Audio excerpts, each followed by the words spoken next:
திரு Stalin model ஆட்சியில் நடைபெற்ற அவலங்களை மக்களுக்கு எடுத்துச் சொல்ல வேண்டும் என்று தக்க ஆலோசனை வழங்கப்பட்டுள்ளது.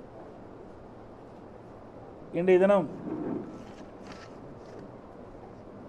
நான் ஊடகத்திலே பார்க்கின்ற பொழுது திரு ரகுபதி அவர்கள் எடப்பாடி பழனிசாமி தூங்கிக் கொண்டு இருப்பதாக பேட்டியளித்தார்.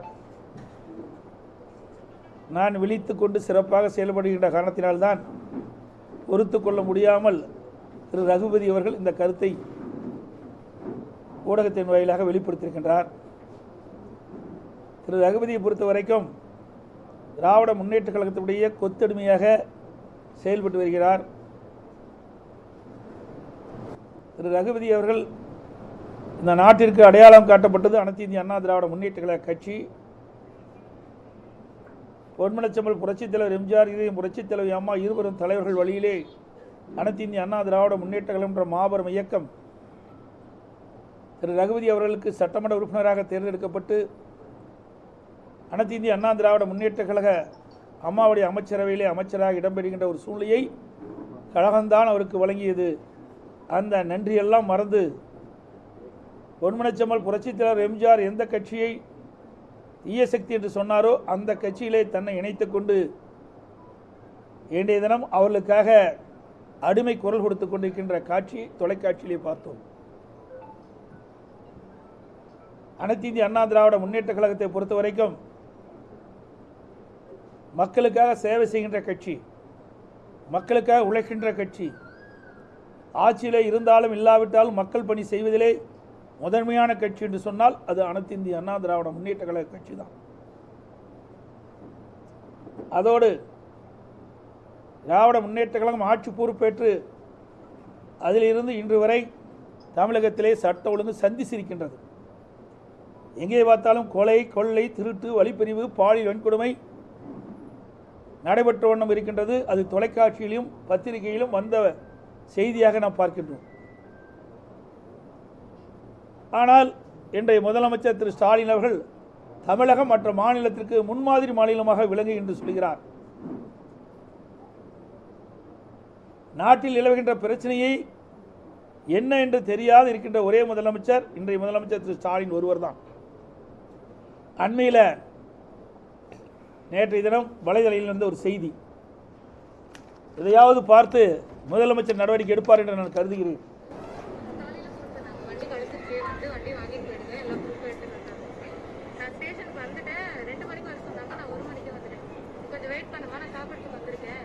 அப்படின்னு சொன்னதுனால நான் வெயிட் பண்ணிட்டு இருந்தேன். அங்கே வந்தார், அவர் எங்கே இருக்குன்னு கேட்டுட்டு வந்ததுக்கப்புறம் இல்லை இந்த மாதிரி செலவாகும், இவ்வளோ தூரம் வண்டி உனக்காக தான் கஷ்டப்பட்டு தேடி கண்டுபிடிச்சிருக்கோம், ஒரு 15,000 ரூபா கேட்குறாங்க. என்னால் அவ்வளோலாம் முடியாது சார் அப்படின்னு சொல்லிட்டு பேசிட்டு 5,000 ரூபா கொண்டு வந்தேன். இன்னைக்கு நான் 2,000 ரூபா பே பண்ணிட்டேன். சசிகுமார், நான் இன்னைக்கு 2,000 ரூபா பே பண்ணிடுறேன், நாளைக்கு வந்து 3,000 அந்த மாதிரி கொடுத்துட்றேன் சார் அப்படின்னு. இங்கே வேண்டாம், ஒரு இடத்துல போய் வாங்கிக்கிறேன்னு சொல்லிட்டு ஒரு இடத்துக்கு கூட்டிகிட்டு போனாரு. அங்கே 2,000 ரூபா கொடுத்துட்டேன். அதுக்கப்புறம் சரிங்க சார் நான் வண்டி வாங்கிக்கிறேன்னு சொல்லும்போது ஒரு நிமிஷம் நில்லு, நான் உங்ககிட்ட கொஞ்சம் பேசணும், எதனா சொன்னால் தப்பா நினச்சிக்க மாட்டேன். இல்லை சார் பரவாயில்ல, இவ்வளோ ஹெல்ப் பண்ணியிருக்கீங்க, சொல்லுங்கள் சார். இந்த மாதிரி நான் அன்றைக்கி பார்த்தப்பவே உங்க மேலே எனக்கு ஆசை வந்துச்சு, ஆசையாக இருக்குது, நான் எனக்கு கால் பண்ணுறியா எப்படி சொல்லு அப்படின்னு. சார் நான் கால் பண்ணுறேன் சார், வண்டி நீங்கள் தேடி கண்டுபிடிச்சிருக்கீங்க, அதுக்காக தான் வந்திருக்கேன். நான் ஸ்டேஷன் வாங்க போய் பேசிக்கலான்ட்டு ஸ்டேஷன் கூப்பிட்டு வந்துட்டேன். கம்ப்ளைண்ட் அது நான் ஓகே எல்லாம் முடிஞ்சிச்சுன்னு எழுதிட்டு இருக்கும்போதெல்லாம் நீ என்ன இன்னும் எனக்கு பதில் சொல்லலைன்னு கேட்டுகிட்டே இருந்தார்.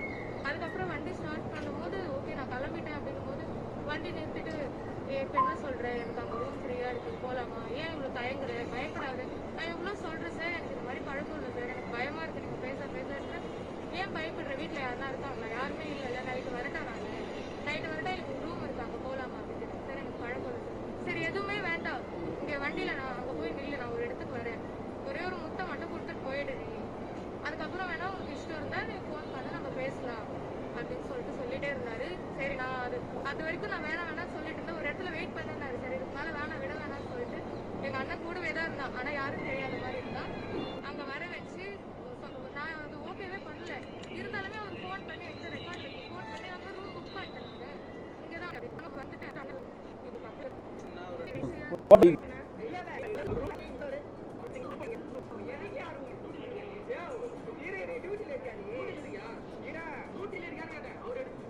எதுக்கு ரூம் எடுத்த?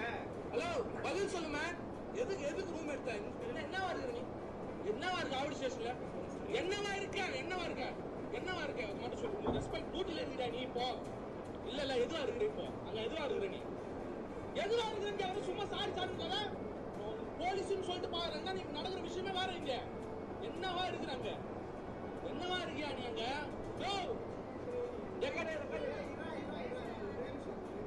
என்னவா இருக்கு? ஒரு நிமிஷம் இங்க இரு. நீ எதுக்கு ரூம் கொடுத்த இப்போ? என்ன கஷ்டம்? என்ன ப்ரூஃப் வாங்கின? போலீஸ் வந்து கேட்டா என்ன கொடுத்தா? எதனா குத்துறா ரூம்? எதனா குத்துறா? என்ன ரூம்னா குத்த? என்ன ஐடி வாங்கின? உள்ள போக சொன்னா உள்ள அனுப்புறேன். யாரும் உள்ள போலாமா? அவர் அனுப்ப சொன்னா அனுப்புறேன். பின்ன இப்ப வேற எப்படி கேமரா பார்த்தாலும் இருக்கிறேன்? ஒரு கையை எதுக்கு கையெடு சொல்ற? எது கூப்பிட்ட? உங்க ஸ்டேஷன்ல வண்டி காணாம போச்சுன்னு சொன்னா என்ன ரூம் கூப்பிடுவியா? வரவங்க போறலாம் அப்படிதான் கூப்பிடுவியா ரூமுக்கு?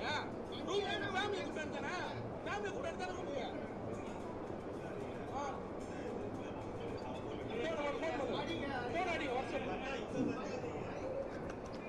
இந்த அளவுக்கு சட்ட ஒழுங்கு தமிழகத்தில் கெட்டு குட்டிச்சோராகி நாசமாகி போச்சு. இது ரகுபதி பேசுகிறார்.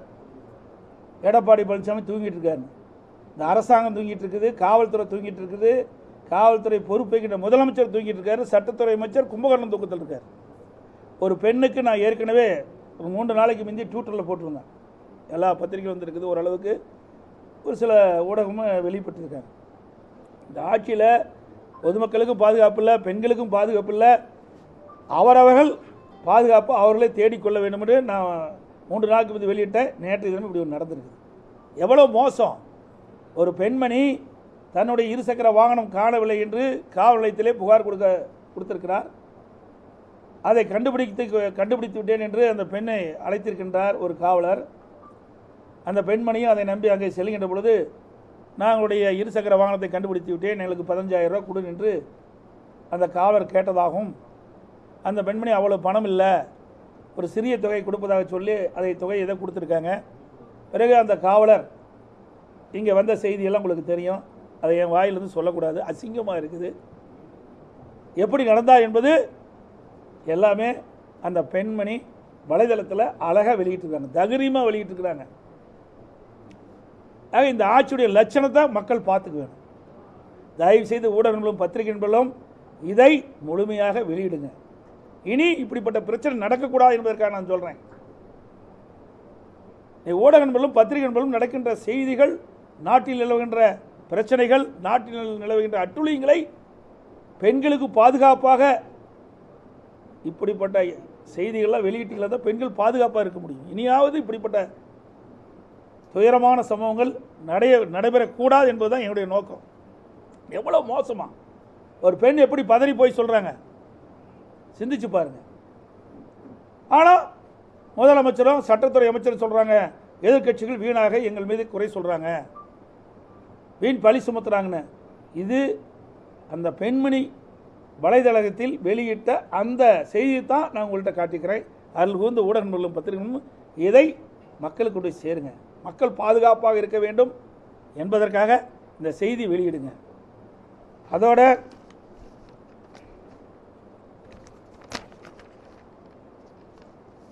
நான் ஏற்கனவே டெல்லி சென்று உள்துறை அமைச்சரை சந்தித்த பொழுது, தமிழ்நாட்டிற்கு தேவையான நிதி பல துறைகள் வராமல் நிலுவையில் இருக்கின்றது, அதை விடுவிக்க வேண்டும் என்று கோரிக்கை மனு கொடுத்தோம். நானும் நாடாளுமன்ற மூத்த கட்சி நிர்வாகிகளும் சென்று உள்துறை அமைச்சர் அவர்களை அவர் இல்லத்திலே சந்தித்து கோரிக்கை மனு அளித்தோம். அதன் அடிப்படையிலே 100 நாள் வேலை திட்டத்திற்கு தேவையான நிதியை ஒதுக்கீடு செய்திருக்கின்றார். அதோடு மெட்ரோ ரயில் திட்டம் கட்டம் 2க்கு நிலுவை நிதி அதையும் ஒதுக்கீடு செய்திருக்கின்றார். ஜாதிவாரி கணக்கெடுப்பு எடுக்க வேண்டும் என்று அண்மையில் அறிவித்திருக்கின்றார். ஆக நாங்கள் கொடுக்கப்பட்ட சில கோரிக்கைகள் நீங்கள் நிறைவேற்றப்பட்டிருக்கின்றன. நான் ஏற்கனவே சொன்னதை போல ஆட்சியில் இருந்தாலும் இல்லாவிட்டாலும் தமிழ்நாட்டு மக்களுக்கு தேவையான திட்டங்களை செய்வதிலும் தமிழ்நாடு வளர்வதற்கான அடிப்படை நிறைவேற்றுவதற்கும் நாங்கள் எப்பொழுதும் துணை நிற்போம் என்பதை இந்த நேரத்தில் தெரிவித்துக் கொள்கின்றேன்.